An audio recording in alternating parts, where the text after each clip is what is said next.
and share my screen.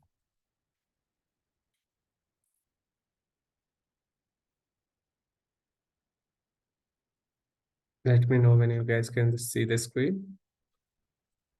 It's visible to everyone. Yes.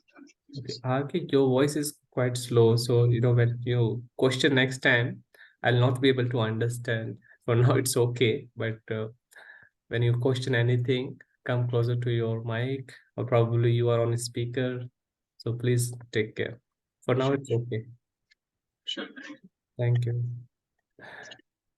Okay. So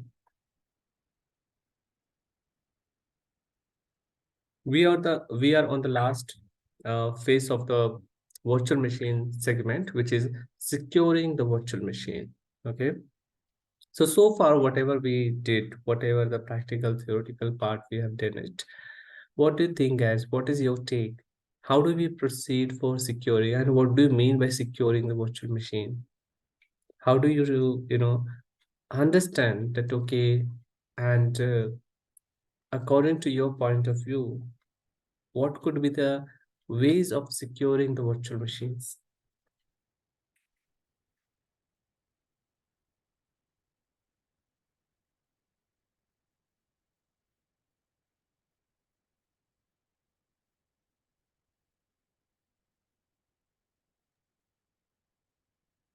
Anyone? We Yes, Muru.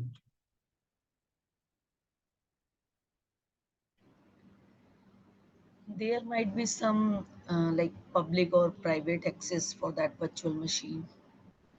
Mm-hmm. Yeah, that is a good point to start. What else?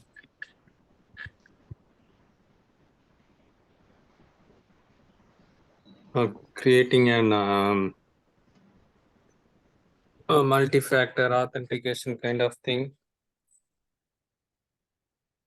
Yeah, that is also there. True.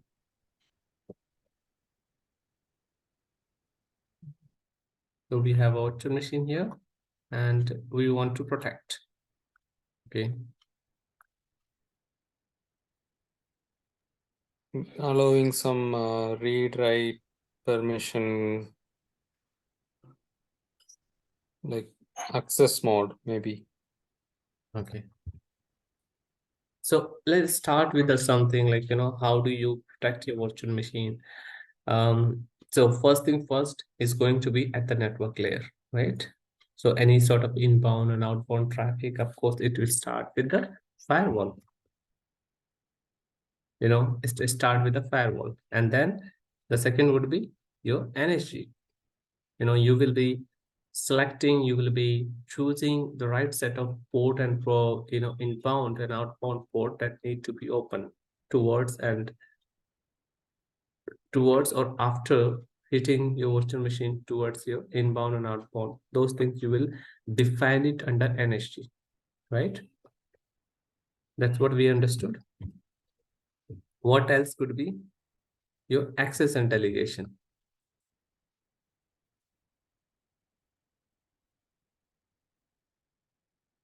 It means only the right set of people who have access should be able to connect to this virtual machine. Okay. And under the network level, again, you can define it that how many people and how they will be connecting, which subnet, which VNet they should be using it while connecting to your virtual machine. So those things will be defined under your virtual machine at the network layer, right? Then what else could be? As Priyanka mentioned it, defining or defining or minimizing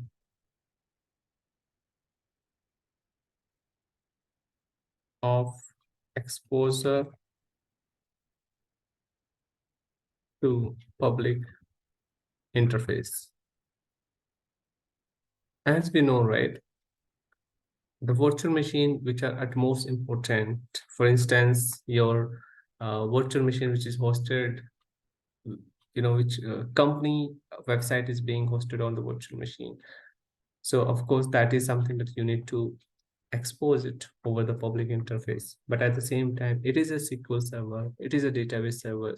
Probably that virtual machine might not need any kind of public interface. So assess your virtual machine or hosted application properly, and then define it. So of course that is one of the things. What else is like that? We can just think, jog your brain, think something from each layer prospect. Network layer, we understood. Access delegation, then public interface prospect. Similarly, what else could be?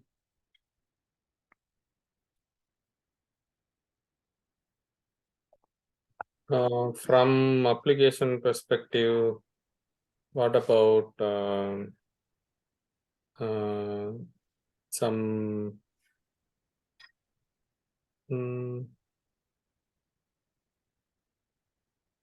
okay, which is you already covered, right? The access thing. Yeah. Privileges that Okay. comes under access. Right. Okay. So that privileges, access, and delegation that we already covered. And at the same time, we also have something called, there is a very good feature in the Azure that is called just in time, okay, which is just in time feature. Okay, we'll discuss this just in time feature. And finally, we can also use something called encryption on the virtual machine. Now, what is just in time? Just in time, as the name says, just in time. It is one of the feature which was introduced in Azure long time ago, and it doesn't come with a free trial version. Of course, for 30 days, I think trial period is there. Once you enable it, it protects your virtual machine, and after that you need to pay something every month, and that is why we have not included under this. But the concept of just in time is, it is to restrict and control the privileged account or misuse of the privileged account. Okay, let me elaborate. Say I'm the administrator of this virtual machine. Okay, but how long I need the admin privileges, or at what circumstances I need to have the admin privileges? For instance, if I'm the local admin of this virtual machine, the moment I try to create any virtual machine, I'll be creating one account, and by default that account will have the local admin privileges. Now, when I'm trying to connect to this virtual machine, connecting to a virtual machine might not need the admin privileges, right? But at the same time, if I'm installing something, if I'm doing any sort of changes, configuration related changes, then I might need the admin privileges. So just in time is what it actually protect your admin privileges, or you can say optimization of admin privileges. As long as you need the admin privilege, you should be having the admin rights on the virtual machine. The moment you're done and dusted, then again you will become a normal user. Okay, for instance, I need to I need to deploy some patch on this virtual machine. So during the deployment, yes, I need the admin privilege. So I can define, okay, so and so time I need the admin privilege. But at the normal time, say you're trying to connect to this virtual machine, you will become a normal user. And that time you do not need any sort of admin privilege, right? So it is a wonderful feature that we need to enable on the virtual machine, and it's a paid subscription things. but it is one of the greats. So the concept of this is like, whenever you need the admin privilege, then only you use it. Otherwise, you will become a normal. And on top of it, you can customize, custodian. It means what? There will be a people who will be granting the permission, and they will be giving their consent to log in. For instance, if I want to take the admin privileges on this virtual machine, I'll be requesting. Okay, I'll be requesting, and set of people will be having approval process. I mean, it will go to for the approval. That okay, I need admin privilege by today. I need admin privilege between 10 p.m. say to 12 p.m. 12 a.m. Okay, and I'm talking about IST, right? So I'll be requesting this privileges access. So when I'm requesting it, at the same time, I have the custodian. Custodian means set of people who will be assessing my requirement, whether really I need the admin privilege. And this set of people, which is also known as custodian, will give their consent. And then once they give their consent or approval, then I'll be getting the approval. I'll be getting the admin privileges between so and so time. The time, the foundation, it comes with a foundation. The moment 12 a.m. once you're done with the activity and 12 a.m. is already reached, the clock has reached to 12 a.m. Again, the admin privileges will be removed. That is a wonderful feature what we have it under this virtual machine section. Is it a automatic one? No, it's not. It is not automatic. We have to enable it. I'll show you in a while. Okay. How do we enable it? And finally, any questions so far with this concept, guys? Are we good to go on the just in time? See here. Let me also showcase just in time and show you. How does actually, yeah, this is the JIT. Short, we say. Why it is uses? So it is a part of Defender for the cloud. Okay, it doesn't come with a free license. The why GIT VM is a solution. As a cyber security prevention technique, your goal is to reduce the attack and so on. So Microsoft Defender for the cloud, which is the paid version, it is not free. Okay, how does it work?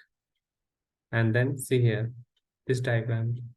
See, just in time enabled. Yes, VM classify as a healthy, and then if it is not assigned to network security group, does it allow so and so? No. If it is protected, this is the moment. This is the thing that we need to enable it.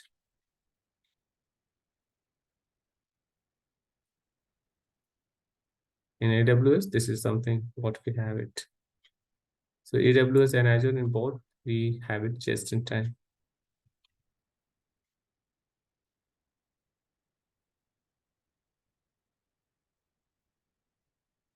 So it is part of your Defender for cloud. So we'll just enable it for in a moment. And where we were, yes. And the last part of this is encryption. Now, why the encryption is important?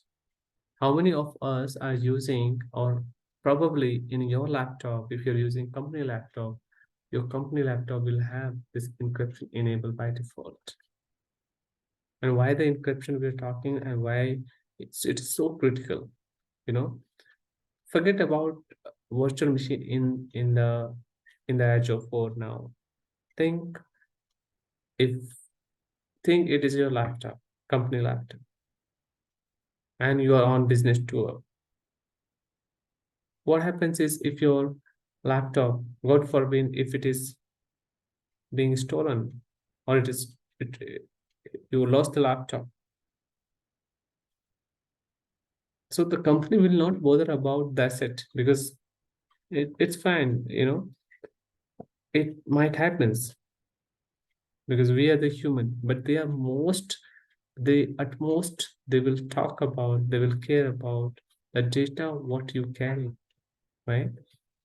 If someone stolen something from your hard disk, purposefully they have stolen your laptop because you are the most critical person in your company. They might use it as a weapon. Competitor can use it as a weapon. They can misuse the data, right? So for this, we have something called encryption. When you enable the encryption on the virtual machine, or say in your laptop, for example, we have taken the example of encryption. So there is two things that we will be talking about: data in rest and data in motion. So right now, the data which is already in rest, it means it's not moving, right? The data which is not moving, data in rest, and data is in transit. So we want to protect this data which is in rest. Okay, we want to protect, and that's what the encryption comes into the play. When you enable the encryption on your, say your company must have enabled the encryption on your laptop. So even though if your laptop gets stolen, you lost the laptop, your data is going to be secure. I'm sure that if you have the company laptop, company must have enabled something called BitLocker, right? In the BitLocker, the data will be secure.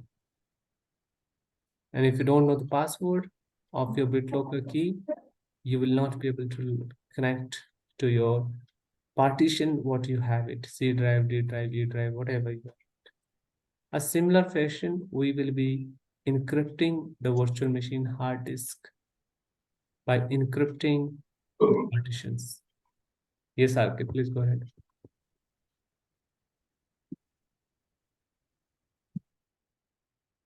RK, you want to ask anything? I saw that you unmuted yourself.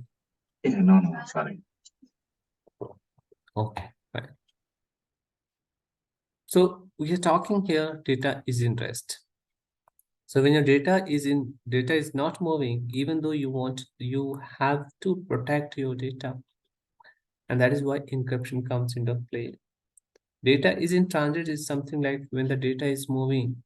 For example, when you opening the website, in this case, the packet under the net will be traveling.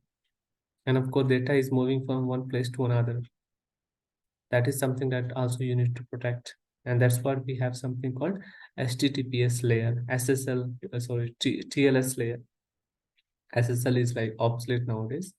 TLS layer 1.2, 1.3, you must have heard about. So that is when you are going to protect your data, which is already in transit, which means it is in moving state. So these are the different ways of protecting the virtual machine, guys. So as part of the practical, what we will be doing, we will be using something called virtual machine, not to use the virtual machine, and with minimum ways of,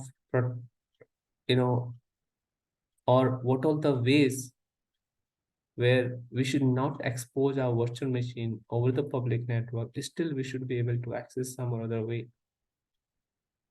Okay. What I mean to say, one of the things that we discussed, the virtual machine should not have any sort of public IP. And it is a one of the benchmark of securing the virtual machine, unless or unless it is so necessary, right? And if it is necessary, your nature of business demand it, please put it into the DMG zone. Okay, now suppose when we create the virtual machine, by now you must have understood the two set of IPs are also being created in the backend, public IP and private IPs, right? This set of two IP address, public IP, it means it goes like something like this, 4.5.8.9, and private IP, it goes like this, 10.1.10.10, right? This is the private IP, that is the public IP. So as part of the securing our virtual machine, we do not want to entertain public IP. Okay, still we want to connect to this virtual machine, but on the private network, private IP.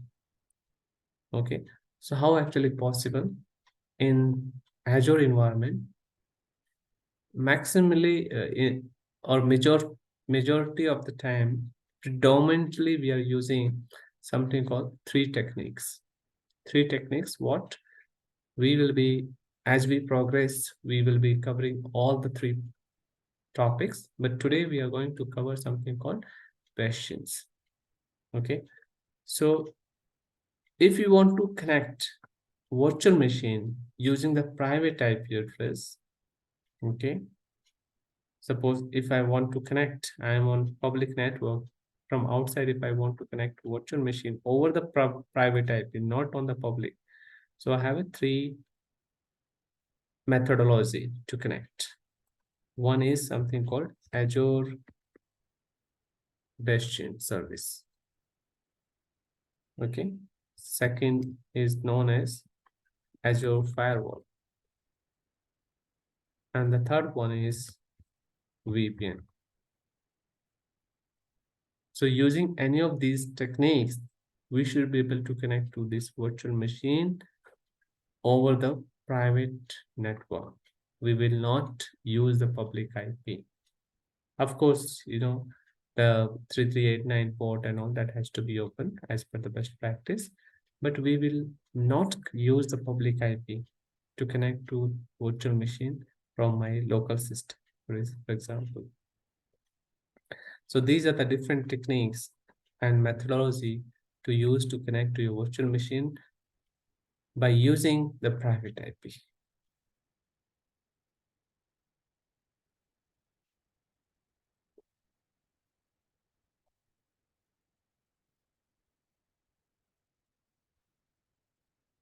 So today we are going to discuss Bastion service, and the rest of Azure Firewall, VPN, we will be doing it as part of our network segment. So let's understand what is Azure Bastion service, how actually we'll deploy it, and what are the benefits we have it. So it is the way of protecting, securing virtual machine. Okay, so this is the Azure Bastion service. What it says,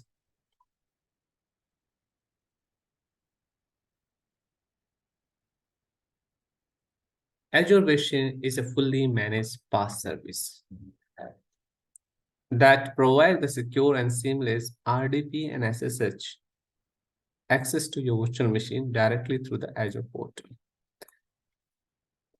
When you see this syntax or this keyword, PaaS service, what strike in your mind, guys?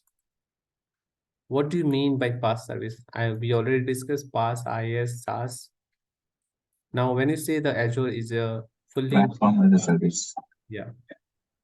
So what does it mean? What is the literal meaning? Of course, you say platform, but in the back end, what would be your responsibility and what would be your vendor's responsibility when you say it is a PaaS service?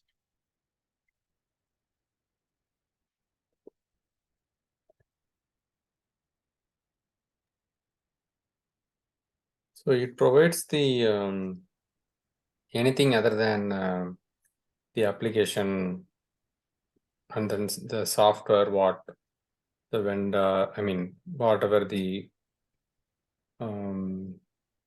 client uses, remaining all the vendor's responsibility in terms of, maintaining the virtual machine and everything under, network and whatnot, the hardware, resources, those kind of things. So what you will be managing and what Microsoft will be managing in this case?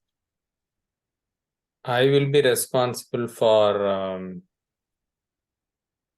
the application software,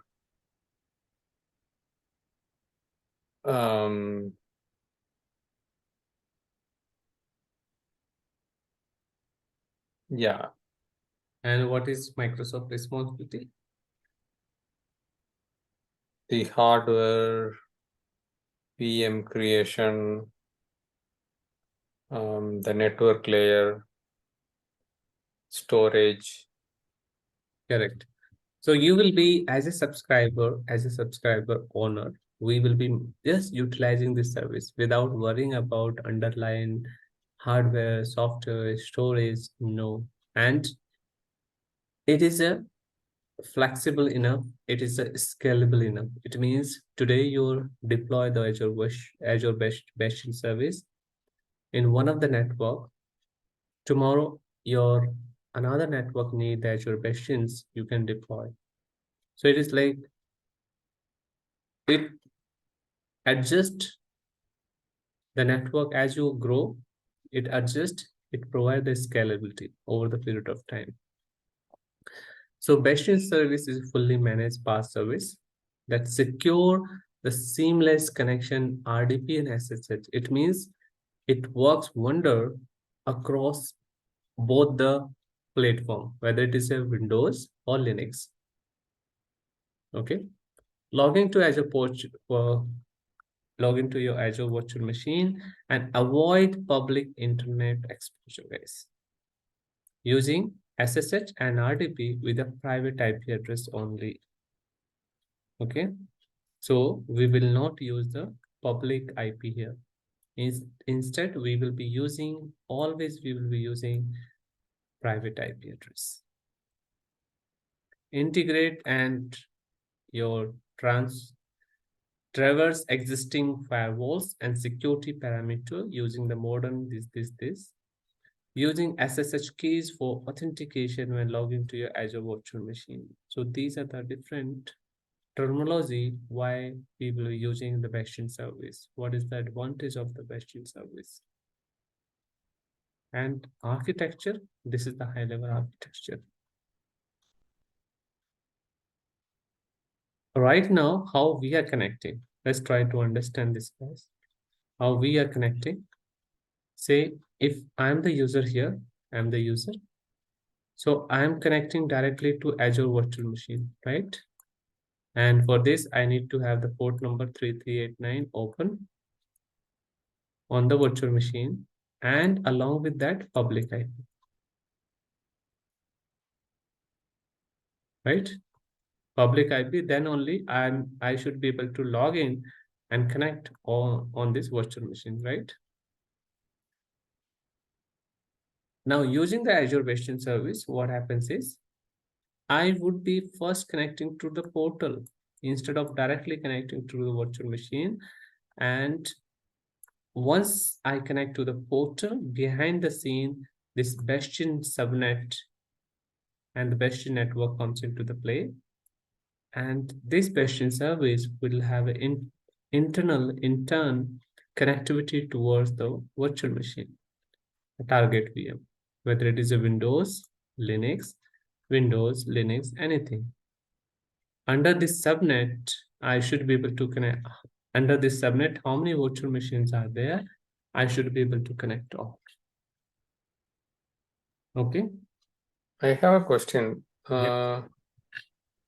So what is the use of this Bastion? Is it for security only, or? Yeah, it is on security only, right? It Okay. does not need any sort of public IP to connect Okay, to so the it's machine. okay. For example, how we are connecting. If I am connecting from my local system to this VM, this is why we need the public IP, right?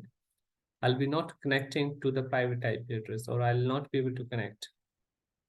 So instead of connecting here, I will be first connecting to the portal, and from portal, we have something called bastions that we need to create. This subnet we need to create, and then only I should be able to connect to this VM. Okay, so that's what I was going to ask. So we need to create only the bastion part, and then the remaining. Okay, so the bastion is public IP, and Yes, then the it is a public, yes. yeah. So the Azure VM on the rightmost side is, I think those are all private. So I create, let's say I have one VM on the right side instead of three, for an example. So that is private IP, and then bastion I have a public IP. So I need to somehow map by myself, saying that this public IP is mapped to this private IP. Is that correct, or it automatically does it under that subscription? So when you deploy the Azure Bastion service, you will be deploying over the subnet. And under the subnet, you will be having a set of virtual machine, which we will be using it. And how many VMs are there under the same subnet? It is applicable across all. We have the lineup. I mean, just I want you guys to understand the architecture, and then we are going to deploy this Bastion service to feel the real-time experience. But for now, please understand the theoretical part. Still not clear, Muru? I think I got it. So basically, we need to. It is our responsibility to create the bastion subnet. Yes, it is our and then also the private. And then also for the. I'm a little bit confused. So okay. That's so what just understand the architecture part.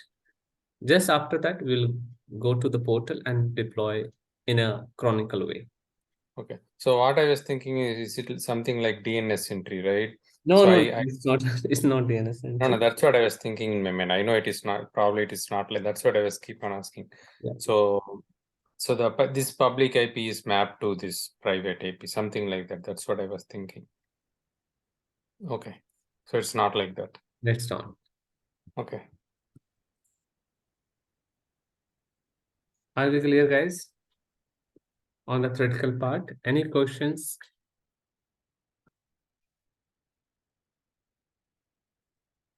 So how many subnet we need to create for, let's say in this example, three VMs we have, right? So does that mean one subnet for all these three, or Since we have not covered the VNet subnet part, it will be too early to say anything. But since you asked this question, under one VNet, we can have a different subnet.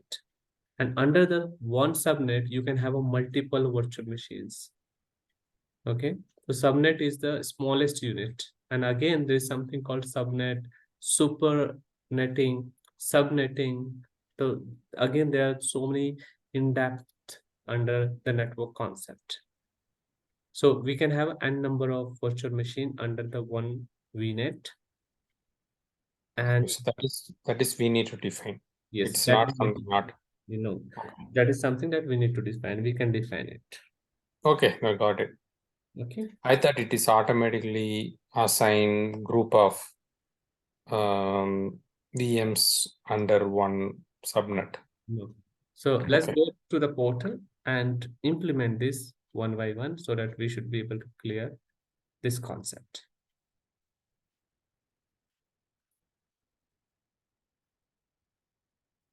Okay, so I'm here under my one of the subscription, and under this right now we don't have any sort of virtual machine. What we are going to do, first of all, let's go ahead, as per the best practice, let's go ahead and create the virtual network. Okay,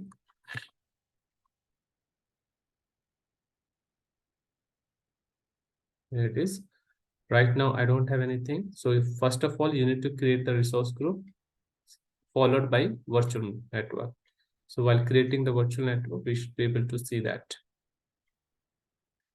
So I'm creating a new virtual, new resource group, easy lab VM. Virtual network name, I'll say server. And reason, I'm just keeping it Central India. Next is, all right, now this is something that you should be enabling it right away. Okay, or you can also enable little later. So I'm not enabling right now. Let's see that. And we will be enabling little later to see what is the significant impact on our network. Okay, next is IP addressing. This is the IP addressing range by default. I'm not changing for now. Of course, you can use 190 series, B series, D series, C series, and so on. Okay, so I'm just using the default right now. Okay, and then proceeding as usual, create it. So I've just created the virtual network. And under this network, I'm going to deploy the virtual machine. And this virtual machine could be Linux. This virtual machine could be Windows. And we can create a, I think the limit of 1000 something that we can create. Not sure, we'll see that. So this is the virtual network. Now let's deploy. Right now you see that there is address space and the connected device is nothing. So it means this virtual network is there, but there's no associate virtual machining. Okay, so deploy virtual machine now.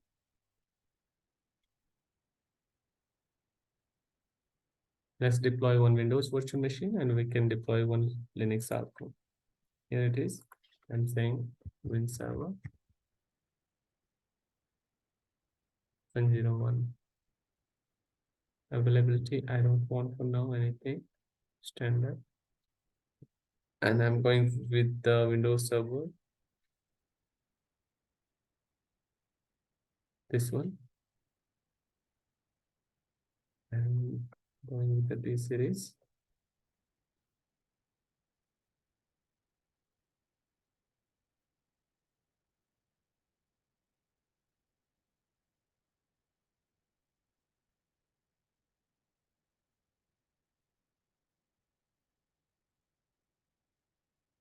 And I'm keeping this inbound port as it is. The next is disk. Let's go over standard. Next. So under the network, if you see that by default, the subnet has been created. Okay, I mean, it selected the same subnet where I wanted to keep the virtual machine.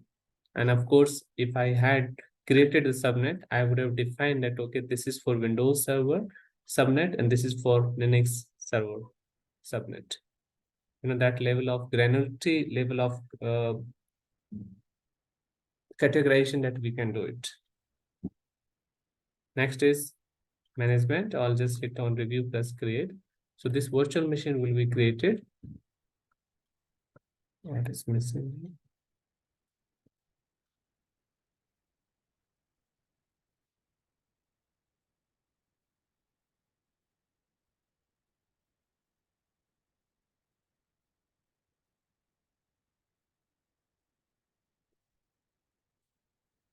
Change it.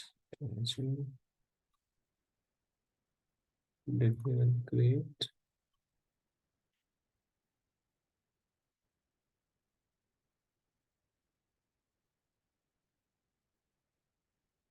You just change the voice, right? Image. Yeah, I Okay, can that's change it to my one of the free subscription, which is I recently created.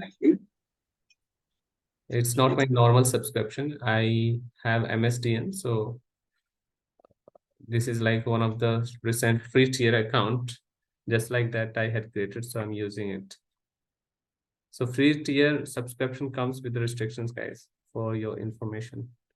So sometime if something is not working, please change the reason. Sometime you need to change the size of the virtual machine. Sometime you have to change the basic security settings and all.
The deployments gets completed here. So let's go ahead and see the default behavior of this virtual machine.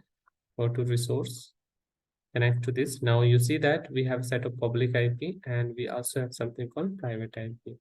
So what is the intention here is to connect to this private IP, or as long as this virtual machine has a private IP, I should be able to connect from my local PC using this private IP. Right now, if I'm trying to connect to this private IP, by any way, whether it is MSC, TSC, or the portal 10.0.0.4, I'll not be able to connect.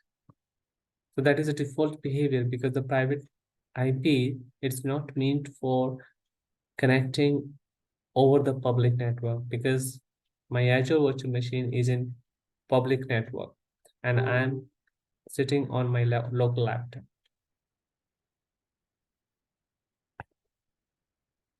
But if I try to connect using this private public IP, which is 20.198.97.231, I should be able to connect to this virtual machine because that is a public IP, right?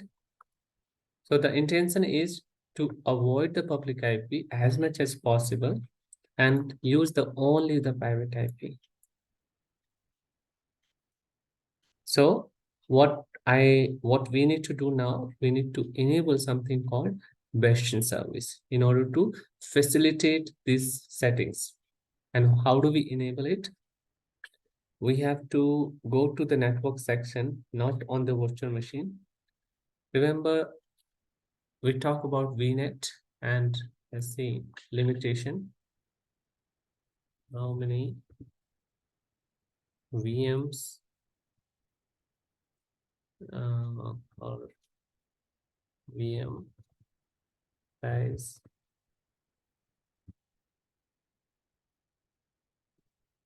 station in VNet Azure. I think here what we have, yeah.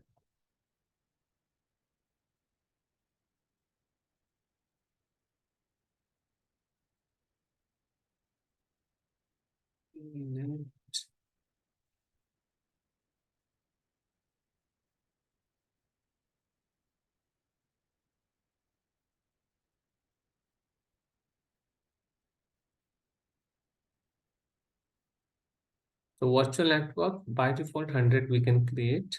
A maximum is also 100 in one. And there's something called virtual machine. And this limit keep on changing. Search for the virtual machine. This is for a free tier account. Sorry? This is for a free tier account. Yeah, Yeah. it is for free tier, yes. It's applicable for all, in fact. I have to check. Yeah, this is.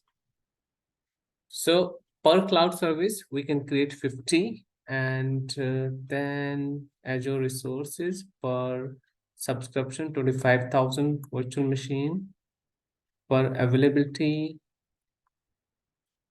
skill set.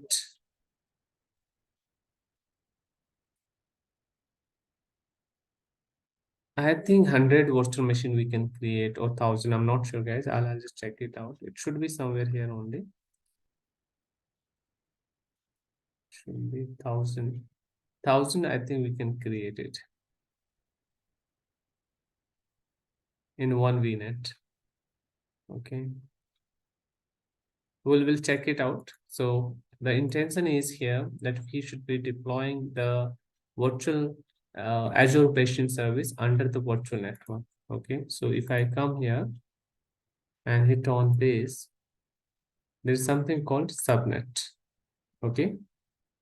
Right now you see that there's no best in service. As per the best practice, if you see here, we have to create this subnet. Of course, in the last couple of quarters, I've seen that we don't need to create, in fact, this best in subnet. Otherwise, what happens is earlier we need to create something called subnet manually. And that has to be, the range has to be more than 26. Okay, /26 bit higher range that we used to select, and need to be the same name, Azure based in subnet. You cannot modify and you cannot alter it. It has to be Azure based in subnet as it is, with the same number or the small case, whatever we have it. So we used to create this subnet earlier and then need to deploy the best in service. But now it's completely something that we can deploy the best in service, and everything will be taken care with one single click. The moment we click on this button called deploy best in service, okay, or configure manually. These are the two options. So if I deploy this, what happens is, and of course it doesn't come with the free. Am I audible, guys? I just got a message, my internet is not stable. Yes, yes. Yeah, you are breaking. Okay. Am I audible now? Yes. Right. So here, the moment I click on deploy patient service, see here, first of all, let's see that what is the pricing for the patient service. So patient service price is this. It depends on the region and the currency. So if I select the India region and I'll say Central India, how much I need to pay, you can go for the INR. So the basic, standard, and standard instances. So these are three different category. Basic, if you use it, this much you have to pay, 15.75 rupees, 715 rupees per hour. Standard is this much, and your standard instances is this much. Outbound data transfer, outbound, inbound, these things again, these are the frequent term that you'll have to understand. So first 5 GB is nothing being charged. 5 to 10 GB, this much. Next 40 terabyte, this much. So this is the pricing structure for the best in service. Okay, so let's deploy it now. So just see that, subnet we have not created, but the moment I'm hitting on this button, deploy Bastion, it's going to create subnet. See, Azure Bastion subnet under the virtual network. So now if I see here, the Bastion is still being created, but under the subnet, by default, this Bastion subnet has been created by this button. It means now under this subnet, if you see under this subnet, I can create how many virtual machine 250 because of the IP range, what I have chosen. Okay, A class IP address it is, and it has 250 virtual machines available. Of course, -5 will be there because minus in each and every class, 5 will be reserved for Azure.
Is a Bastion created?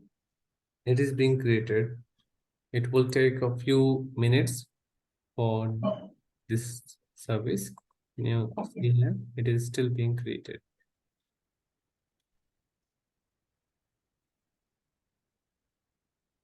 Maybe a early question, but in the meantime, just Oh, wanted to no ask. problem. Yeah, anything pertaining to Azure, you can ask. Yeah. So to connect to a private VM, private IP, um, uh, we have three options like Azure Bastion, Firewall, and VPN, right? So uh, we have three options, look, but we earlier we were listening, hearing about firewalls and VPN, but this Bastion is the new word that I heard at least. And out of these three, what is the best one, and what are the differences between these three? Yeah, good question, RK. In fact, if you talk about, it depends on the enterprise skill level. At the enterprise level, VPN is only the first and last option. Everybody use the VPN. Okay, you must be using Cisco VPN. I am also using Cisco VPN to connect to this virtual environment. And now there is something called GTA, GTNA, Zero Trust Connectivity, that is also being used on the popularly we are using GTNA nowadays. So this will again suppress the requirement of VPN. That is the next generation. Okay, this is known as GTNA. So in our company, we have been using something called Netscope. So recently we use this GTNA for the Netscope. So this is something that we are using. This is the latest version of the VPN. So when you start using this GTNA, you don't need the VPN in fact. Okay, coming back to your question, which one is being used? VPN is only being used in an enterprise level. But if your company is something which are not uh, at the enterprise level, and they wanted to still, because VPN, setting up the VPN comes with the cost and the infrastructure that you need to maintain. So you can go for the firewall, which is just to maintain the few virtual machine. For example, you do not want every sort of virtual machine to be exposed over the public network, and say you have only 50 virtual machine or only say 30 virtual machine. So in that case, you might use the Azure Bastion service or the firewall. Now, again, there's some merits and demerits in each and every methodology. Okay. Now, the Bastion service, if you see the structure, here, let's start with the Bastion service. What you have to do it, how you will connect to this VM. Usually, as we discussed, this user is there, this user directly hit to this Azure VM on the public network. Now, if it has to go through the, private IP. So first of all, you need to grant permission on the portal. You will not directly connect to this VM, right? You will be deploying the Bastion service. It's like meditator for your user and the VM, So it will communicate on the Azure portal. So you need to grant permission to this user on the portal. Then only he will connect to the portal. And from the portal, it will connect to the Bastion service. We'll see that how the end user behavior is once the deployment gets complete. Also, that part also. Okay. So user will connect to the portal first instead of connecting to the VM. So it means what? You need to create, or you need to give some permission, at least read-only permission, to connect to the portal. So say if you have 2,000, 3,000 employees, and if you start granting this permission, it's going to be cumbersome exercise. You don't know that how many people are going to connect and how they are going to connect. So this is very limited, but you have an option. You have an option to choose depending on what kind of your requirement is. If it is same thing, like if you're feeling hungry, if you're hungry, you have rice, you have a chapati, you have a biryani, you have Chinese, So depending on what you are willing to eat today, you will be deciding it. So you have an option, but yes, predominantly VPN is the first and last choice. Similarly, when we are going to discuss the firewall, there also you will understand the pro and cons. But this is the best part is something that you need to grant permission to every individual on the portal, which is not a practical way, to be honest. If your company is quite large, it's kind suitable for the small enterprise or startup companies. Like a student option. Yeah, sometimes student key project, something similar to that. Yes, but it is not a suitable solution. But yes, but enterprise level also, if you have few virtual machine, okay, which you do not want to expose. For example, you're using some kind of ticketing tool, say, all right, ticketing tool Jira or something that you deployed, and you do not want to have any sort of internet connectivity over the public interface on this Jira tool. You can restrict it. So only for few people they should be able to access, and they should not be, or this VM should not have any sort of public IP. That also you can do it. Okay, now it's created. Let's go ahead. Did I answer your question, RK? Any further question? Yes, thanks, Ajay. One more additional question to this. So usually, like in my company, we use Citrix web so to access the clients. Yeah, go ahead. Yeah, I understand.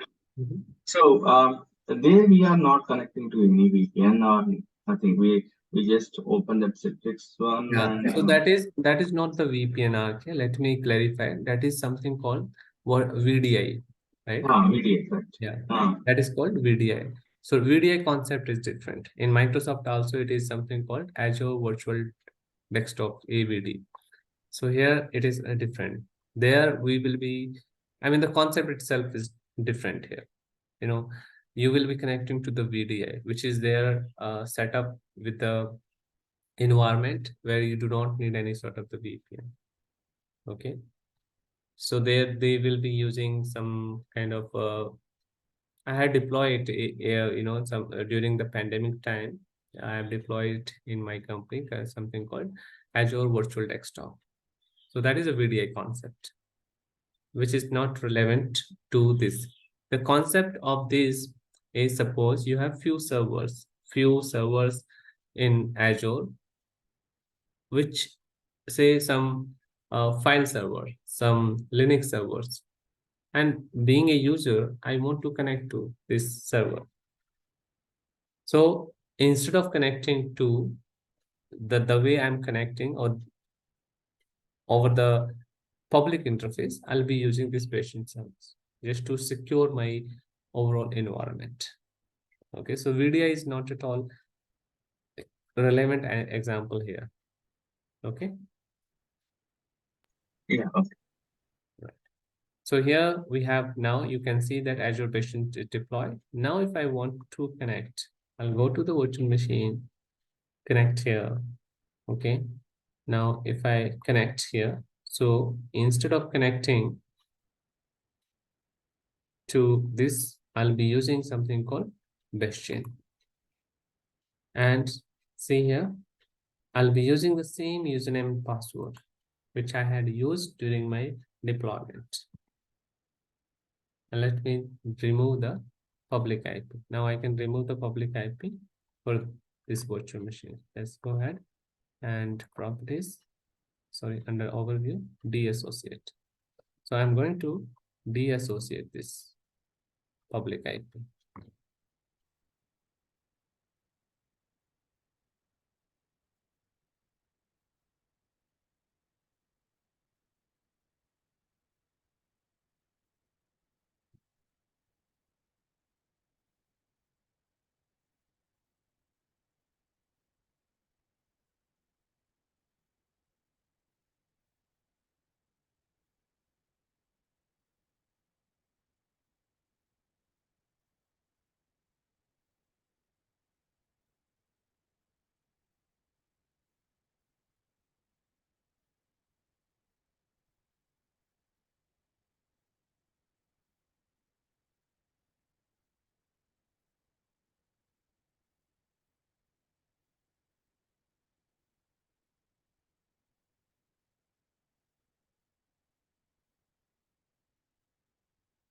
Okay, so deassociation completed. Now, if I go back to the virtual machine and refresh once, see, I don't have the public IP attached.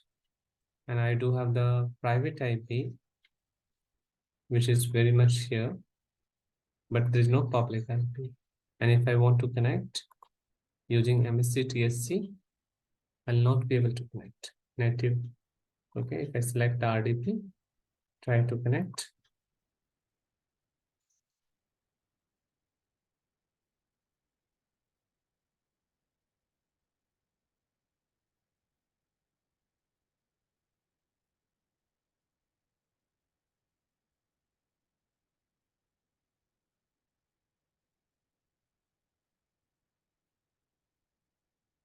So it's not connecting, right? Which is the default behavior. So what I should be doing it, I'll be using Bastion this time. And I'll say, I want to connect to this virtual machine using the Bastion. And here I'll be giving the username password, which I know. And VM password.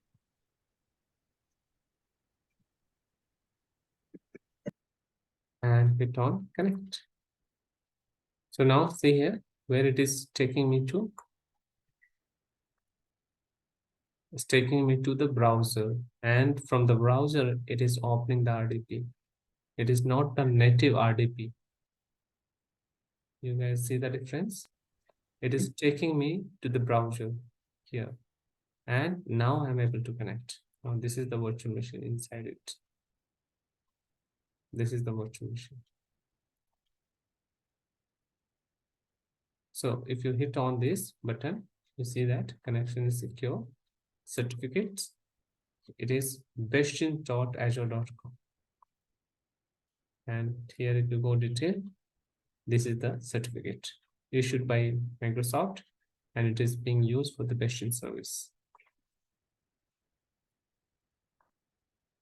So now you can see the difference in terms of the pixel and all little wider, or it's not accurate, but yes, you are connected to the virtual machine using the private IP. We have not used any public IP here, and I am able to connect. Now suppose you want to, since I am the admin of this virtual machine along with this subscription, that is the reason I'm able to connect. But suppose you want these many people should be able to connect. So first of all, you need to give the portal access. It means what? Subscription access. You'll have to, suppose if I want to give you access to my subscription, first of all, I have to give you read-only permission, so that at least you should be able to come here. And then you should be able to see this option. Which option? That VM option. As a end user, I should be I should be able to see this connect and connect using Bestin. So to come here and see this option, I need to have at least read-only permission on the portal level and the read and write permission on the machine level. Then only connection can be established. Can we also use some lower level user permissions, not the admin permissions, to this machine? Admin function in sense? See, yeah, you are saying that you are the admin, and suppose I am the end user. You don't want me to provide me the admin credentials, thinking that I may change something. So you will limit my access, right? So can we do that? Yeah, very much. Yes.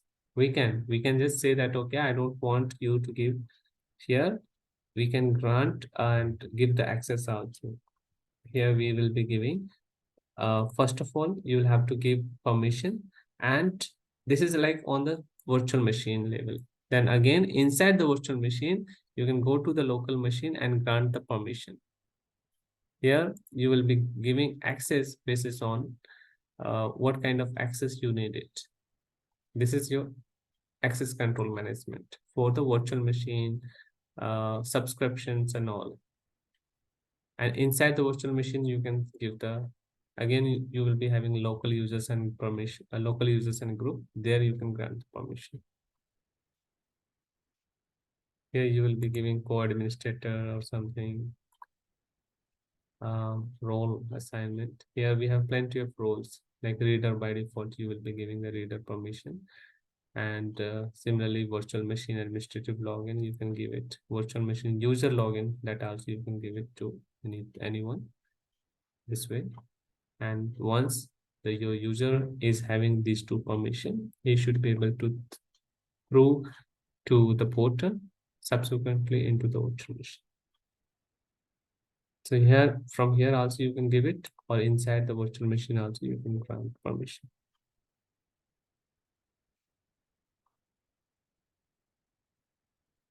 So this is one of the concept, guys. Are we clear with the concept? Question now, theory and practical both.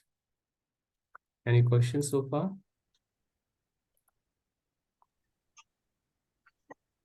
For me. No question. All right, great, guys. All right, so the next part is what we are going to do.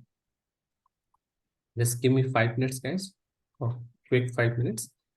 I'll just take some hot water and come back, and we'll start something called encryption. Okay, this is almost done. We will be doing encryption again. So 849, 840 or 54 will meet again. Right, guys? Yeah. Yes.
I'm back, guys.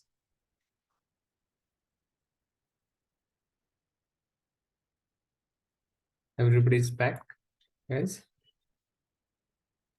I'm here. Okay, fine. Let's continue. So this is all about the machine. Now, the second way or the second methodology, what we are going to discuss is to secure a virtual machine. It is extension of the same concept what we discussed earlier. That what is the what is the use case here? For example, you have the virtual machine, okay,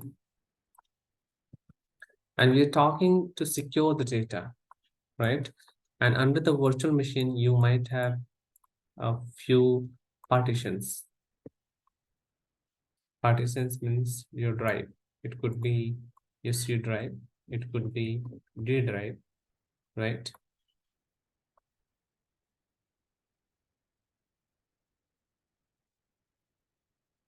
And here what we have is D drive.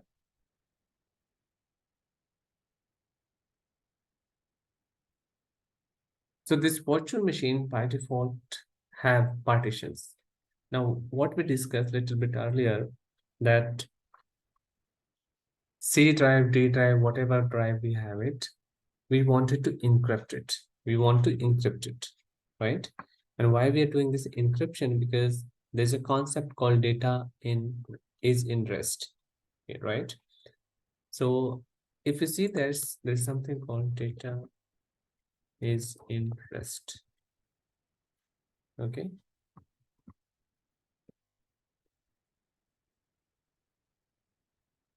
So it is a part of your security, right? Here it is.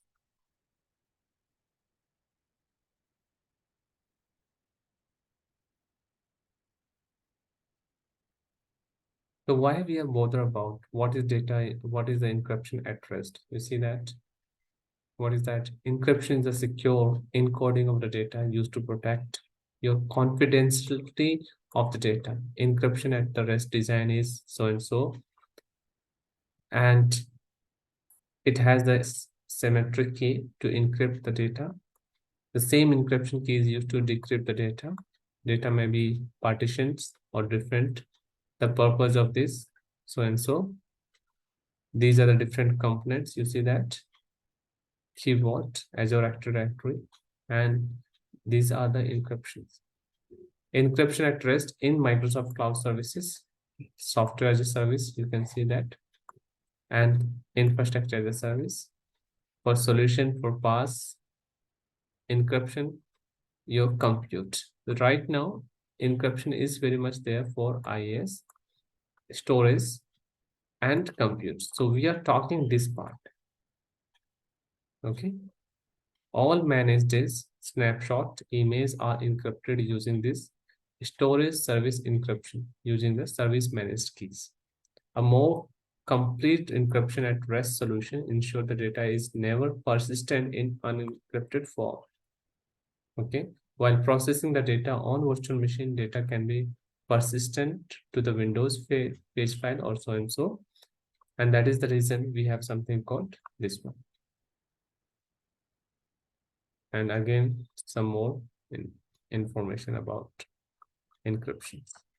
So encryption is the key. Here it is.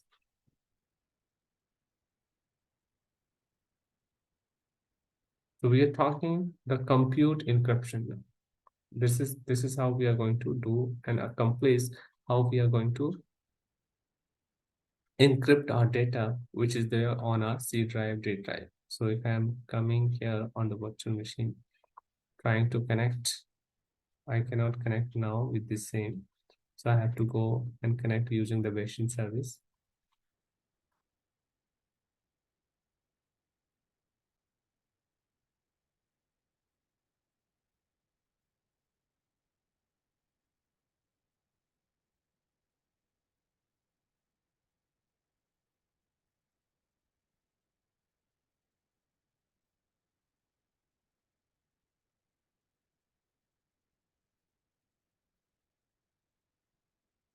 Okay, now if you see that right now, how many under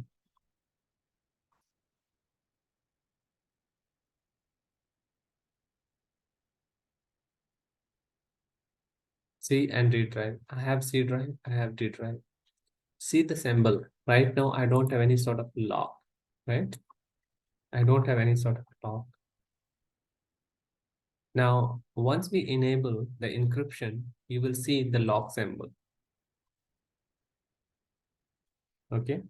So to enable it, what we have to do it, we have to first of all create a something called key vault. Okay. So key vault is something that we are going to deploy it.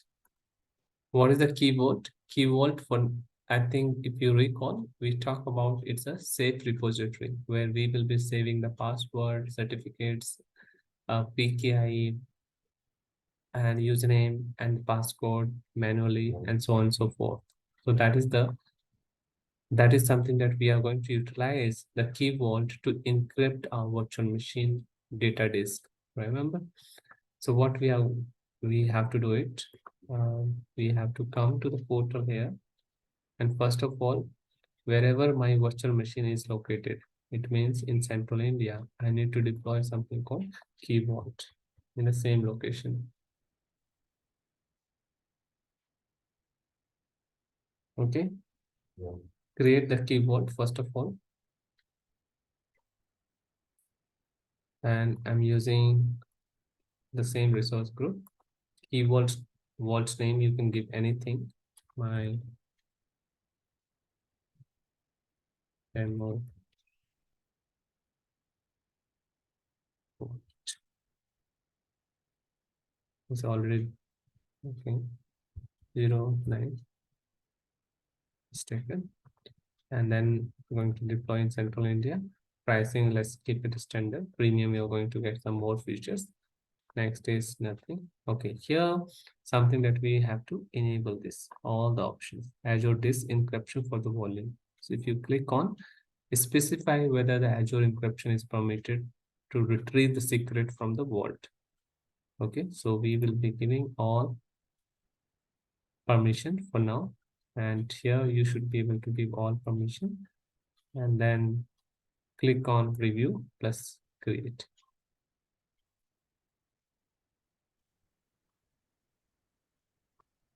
Ajay, maybe a silly question. No, it's not silly anything. Please feel free to ask. Okay, go ahead. Yeah. While you are creating that encryption, right? Your keyword, and you are giving name as my demo, something like that. And it is saying that it requires minimum 3 characters, 24 characters, and you try to give my, and it has not taken my demo, something you try to give, and it is saying that it is already taken. Yeah. So Yeah. my question is like, we are giving, this is the new account, and this is the new resource group that we have created in this session only. How come it is taken already? We haven't given that name, right? No, you are not given. Actually, as we progress, you will see that it has to be unique across the subscription. It means someone must be using it. Some other guy must have used my demo. It's like it has to be unique across the subscriptions. Across the subscription, I am saying. It is not only one subscription. Remember, end of the day, you are using one, you are the one, right? Like that, there are multiple users, multiple subscriber. So if someone has used already, of course, it is a new subscription for me, but behind the scene, it is all this data is being stored where? In Microsoft repository, in Microsoft database. So it is taking from the Microsoft database. It is not something, you are one of the customer, you are one of the subscriber, and this key vault is storing somewhere which has to be unique. It is not only one. If I give something else, that also it has to be unique. When we are going to create a storage account, you will see that this uniqueness that you need to maintain, because this uniqueness is matching, or it is checking the database on the Microsoft. And like me, like you, like any other people, there could be a multiple subscriber for the Microsoft database. So this check is on the Microsoft database, not on our subscription. Maybe you are correct, Jay. So this will check in the database of our subscription only. It's hard to I feel it's hard to check all everyone's subscriptions database and find this is already taken or not. Maybe it is restricted to only our subscription, like RMP Swami. No, our subscription, it means no, it is on the Microsoft database, because if it is a new subscription for me. I do have one more subscription. Let me show you. See, if I go to my usual subscription, okay, I have this one. And if I try to connect, and if I give the same name, okay, let me give the keyword. Here it is. And what the name we were giving? So My demo 09. So it is MSDN subscription, right? This time subscription is changed. Right. Resource group name, I'm giving, say, this one. And my key vault. See? Okay, my key vault is already taken. What else we were giving? My vault. My demo 09. That's what I remember. Let's check it out. So here you see that it is not on subscription individual. It is on Microsoft. I'm using the different subscription.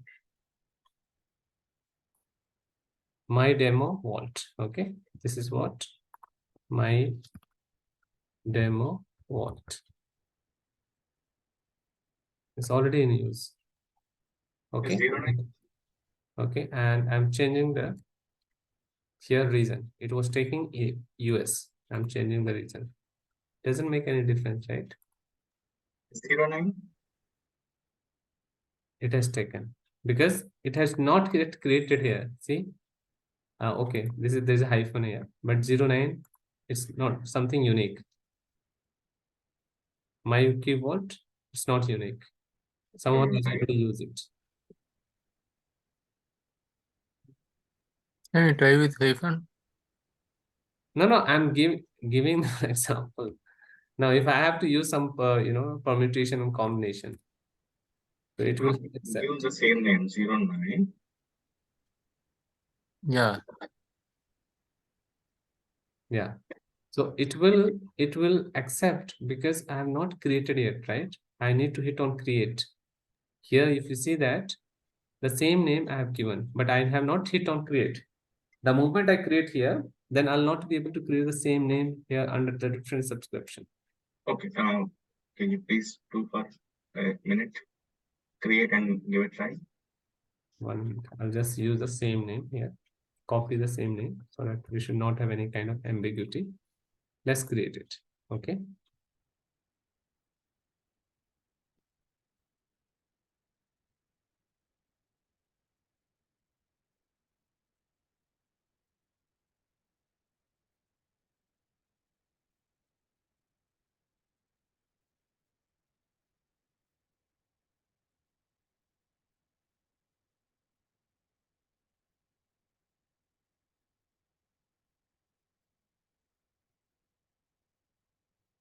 Deploy successfully. Now wait for some time. It is in the central India only, right? Yeah. Same zone. Yeah, same zone. So I'll just refresh once and try to create it because this takes some time to reflect. So now if I give resource group, this one, keyword name, this as it is I'm giving. Okay. So see, it is already in use. Okay, I'll change the India. Central India. See here. Makes sense now? Okay. It's pretty much difficult, right? To give such. It's not difficult. It's not difficult. It's just, we have to, because eventually every sort of data is going to store in Microsoft database. Right? So since we are just learning, we're still learning all these things. we might feel a kind of little difficulties at the very first time, but every sort of companies, they will be having different nomenclature. My demo, Vault, my test environment, VPN lab. No one gives such name. There is a naming convention is there, nomenclature we follow, the set of standard we follow. So yes, during the set of standard, there is a high chances, I'm not saying no, there's a high chances that okay, that also can conflict sometime. But the chances will be very minimal compared to because these are the lab environment. We are giving my demo, but in actual, you will be giving some meaningful name. For example, key vault name, you will be giving something for what purpose you are creating the key vault, in which reason you are creating, for which project you are creating, right? For example, we have something called experience project. So if I give the name something called key vault hyphen experience hyphen and something, you know. So here it is.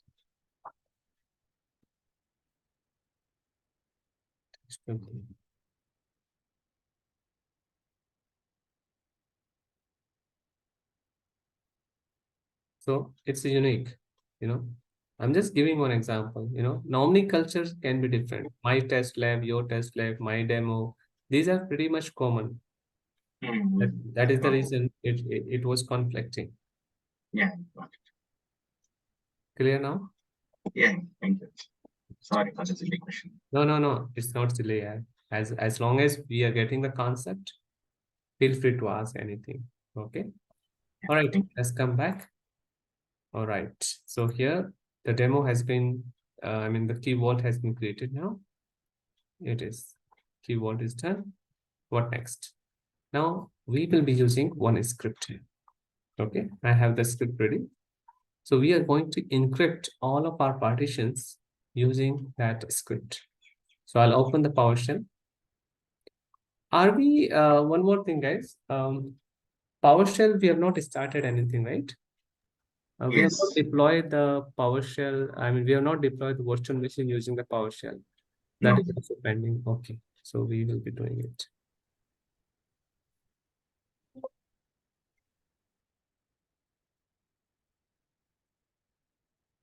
So here I have one script. Thing should be, yeah.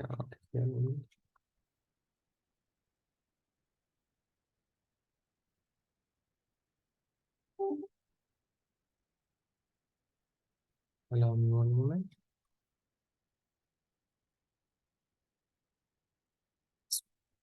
Okay. So this is the script. I'll be using it. Now I need to change some parameter here and there. Just see that what all the parameter I'm going to change. So here the very first is nothing but your resource group name. This is called resource group name. Okay. The VM name is this. What is the VM name? We have to give the VM name. What is our VM name? Virtual machine name. VM name. Vault name, whatever the vault you've created. Vault name. And then these values. So only these three parameter, 1, 2, 3, we need to change. Okay. So let's go and change something called resource group.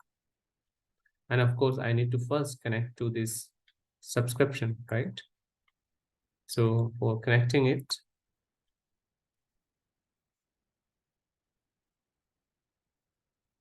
connect az count. This is the command, and I'll hit on this.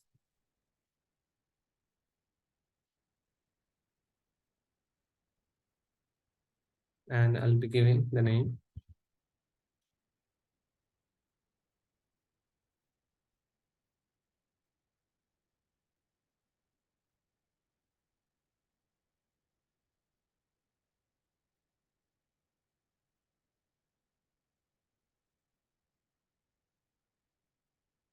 Oh.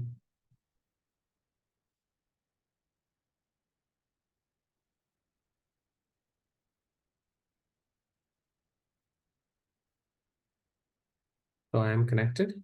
This is my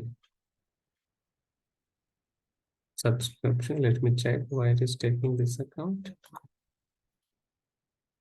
Easy resource group.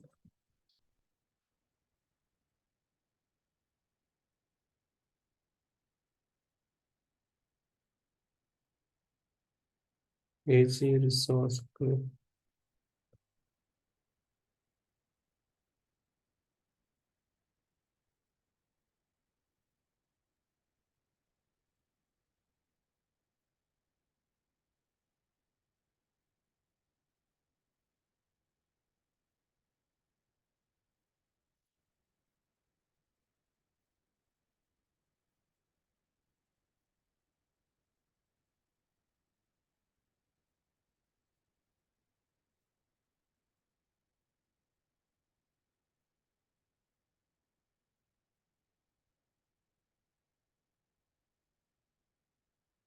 Let me again connect, disconnect and connect. Something is not correct. Disconnect. LG account.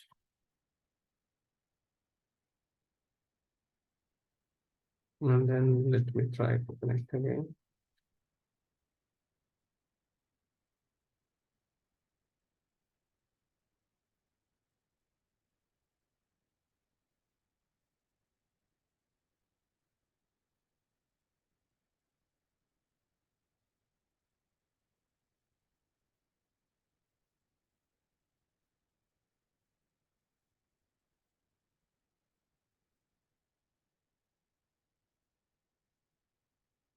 Now it's fine. It was not connecting earlier, so I think it's connecting. Okay, so I've connected to this. Now we'll go ahead and change the values. All right, guys.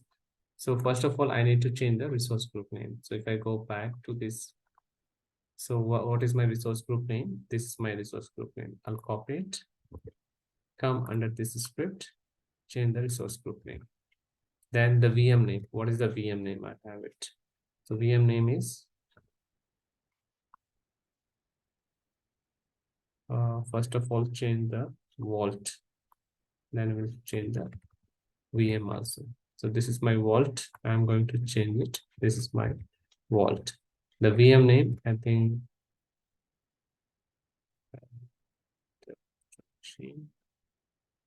Win server 01. Okay, this is the VM. We are going to keep it here. Let this.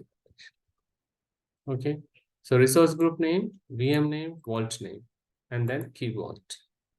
Okay, so let's go ahead and do this. Enable the first one, resource group. Then this one. Now we can just enable and run all in one shot.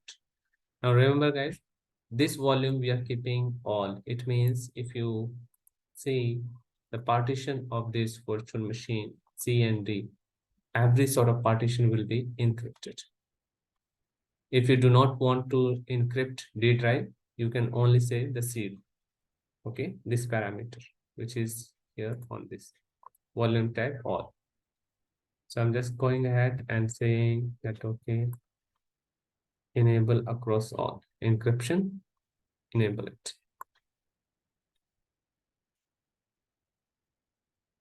Run it. So it is asking and confirmation.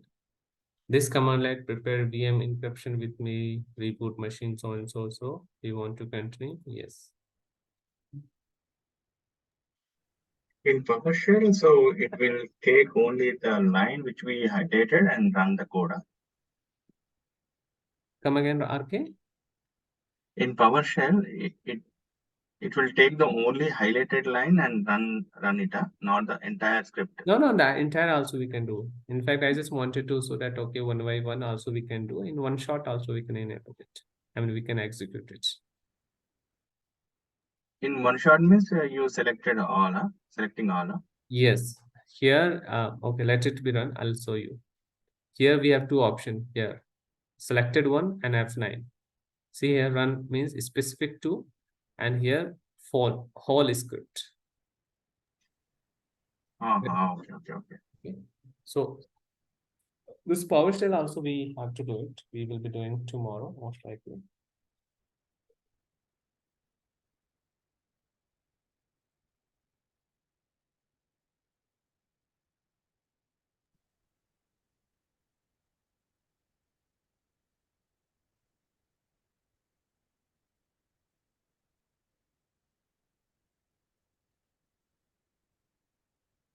So how long we have class? Another 30 minutes today?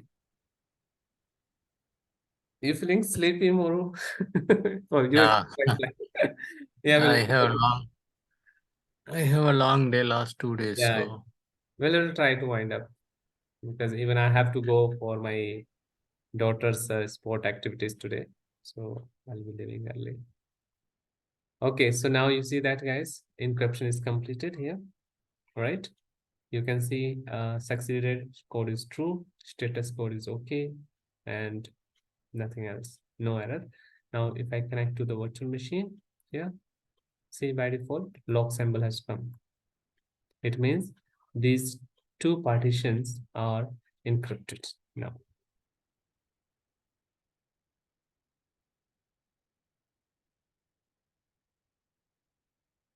Clear, guys? yeah.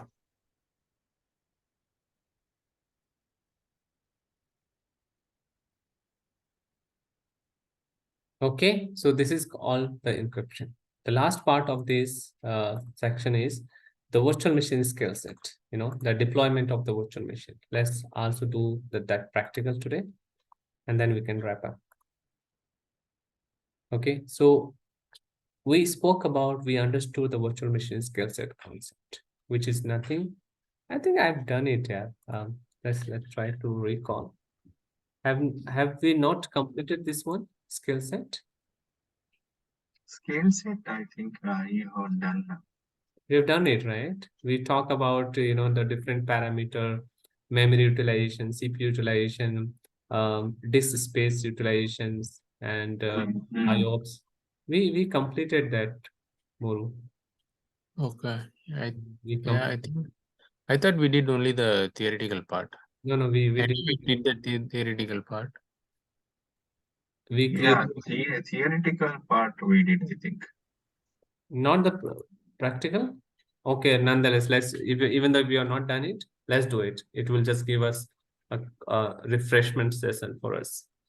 Okay, so virtual machine skill set is nothing but the group of the same set of virtual machine. Okay, and for that purpose, what is the purpose? Like, if you have some sort of application you want to deploy, and your application is so empty and so heavy, you can utilize this virtual machine skill set. So let's see how do we create, what all the parameters that we set, and how to utilize something called scalability at manual level and automatic. So I'll be using same resource group for virtual machine skill set. For example, we can say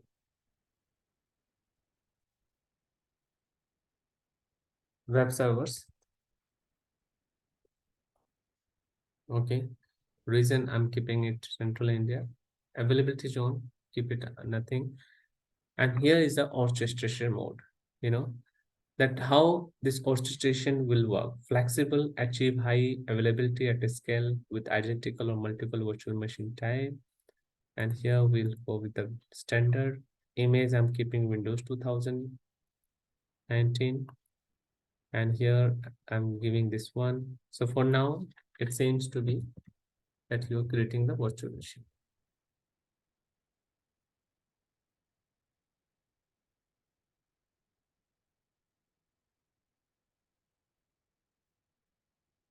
Okay.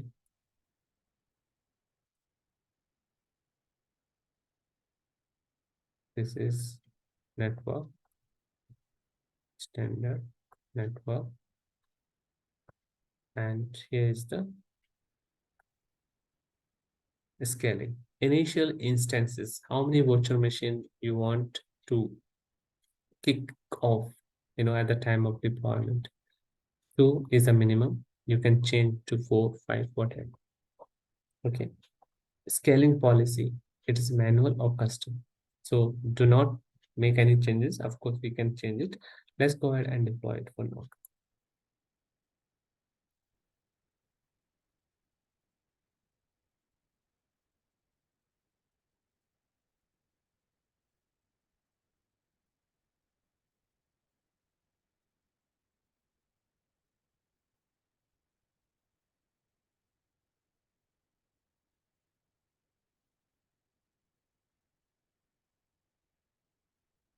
Something is missing. What is that? Okay. We have chosen 4. So we need to create some more nick card.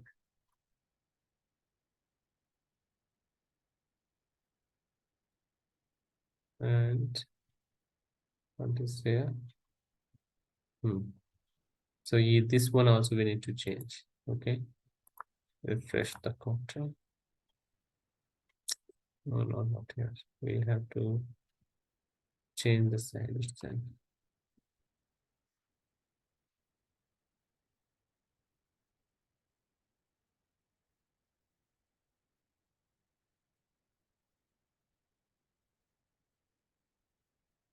Let's keep it 2 for now. And yeah, we need to create one more.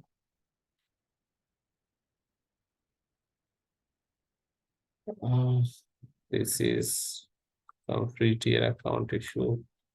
Let me connect to another portal, guys. Here.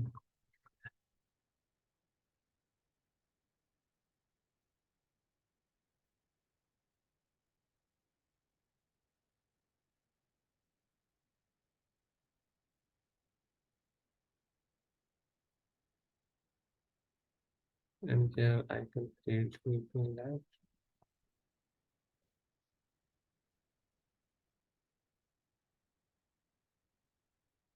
Web servers. And then we have this.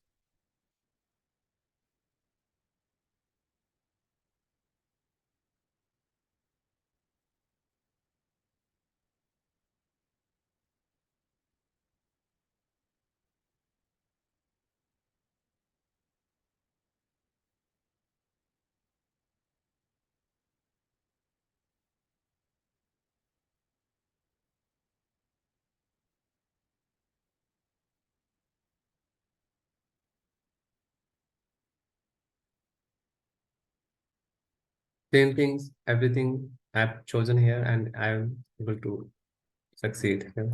So let's go ahead and create.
So if you recall, guys, virtual machine scale set is nothing but a set of a set of the same identical virtual machine, which actually help you to boost the overall compute for any application wherever you need.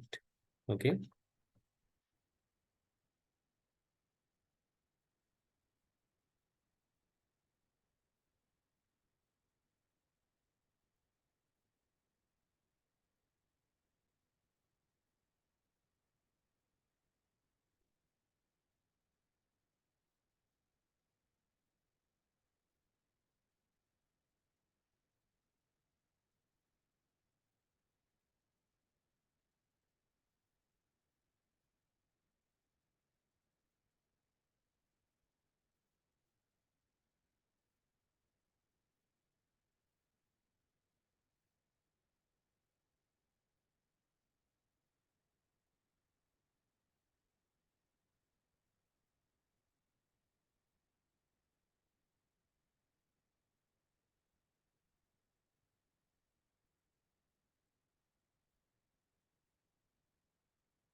Okay, so we created here.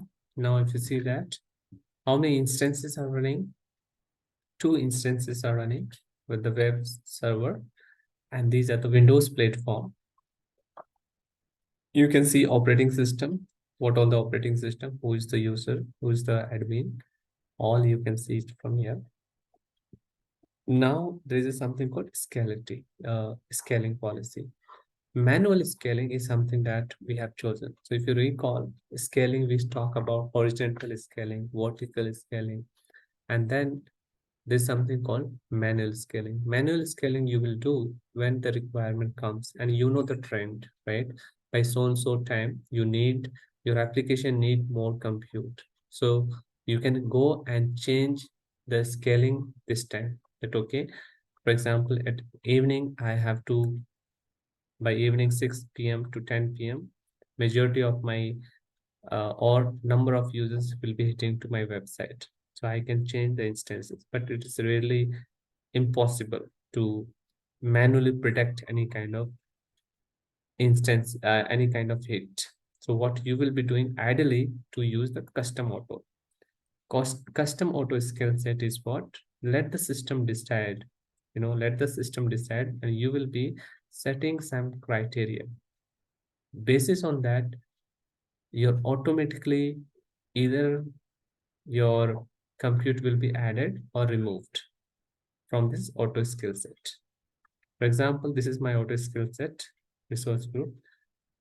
And right now I have not added any criteria. So if I wanted to add some criteria, so here I need to come. So here, basis on metrics, I'll be defining it. So I have not created any rule. So I need to go ahead and create it. This is the scaling rule.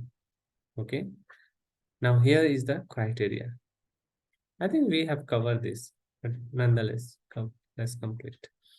So here it is, something called matrix, virtual machine, percentage CPU. For example, you find that, okay, if my CPU utilization is going beyond 85%, 80%, then I should be giving some percentage CPU. And here I'll be adding what? I'll be adding here the equal to or less than whatever, and then I'll be enabling this that, okay, CPU utilization is this greater than or equal to. I can set the scale condition here. For example, I'm saying 80%. If my CPU utilization goes equal to or greater than 80%, and it is sustained for 10 minutes, you can change this time to 5 minutes, 7 minutes, whatever you feel so. Okay. So increase the count by cooldown minutes is after 5 minutes. Increase the count. How many more instances you need? 2. You can add this. So this is like at time you need to increase or enhance the capacity of your compute for the specific application. And when you need a most, probably you need to increase by 4. Okay. So the moment it hit or equal to 80%, automatically your 4 more virtual machine will be added. Okay. Similarly, you will have to define a kind of rule when your virtual machine come down. Is like less than or equal to. You can say if it is less than or equal to 40. So you need to decrease the count, right? Decrease the count by how many? The 4 which you added. Okay, add it. So it will work in scale in and scale out both. And then you save it. Save this setting. Save this setting. Now once you save these settings, the setting will be stored, and then it will be like auto mode. You do not need to do anything. It will be like auto mode always.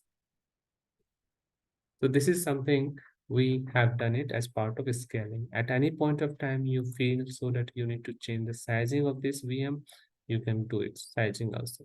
You can change the higher configuration, you can change it, or you can upgrade to lower one also.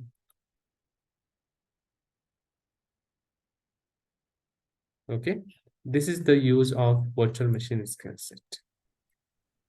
Thanks for the recap, Ajay. One small question. So suppose in other day we discussed this point, but I couldn't. So when the e-commerce website, we have some big day shows, right? So suppose in this point, at this point, we have given 4 machines. Suppose at the time we at the big day sales also we have given 100 week to scale up, but due to the pressure, due to the incoming thing, we even that 100 is not enough. So when we observe, can we do can we change on the fly? Yeah, of course we can. It's a valid question. It happens. You know, you can come here, change the conditions again. Instantly you can change the conditions. You can go to the rule. So instead of the same rule, you can change it to something else. You can change it, wait for some time because it is a cloud, it takes time, and then restart if needed. To make it instant change, you need to firstly restart sometime, but that is not recommended during the production peak hours. So wait for some time and it will be auto adjust. Thank you. Thank you. Any further questions, guys?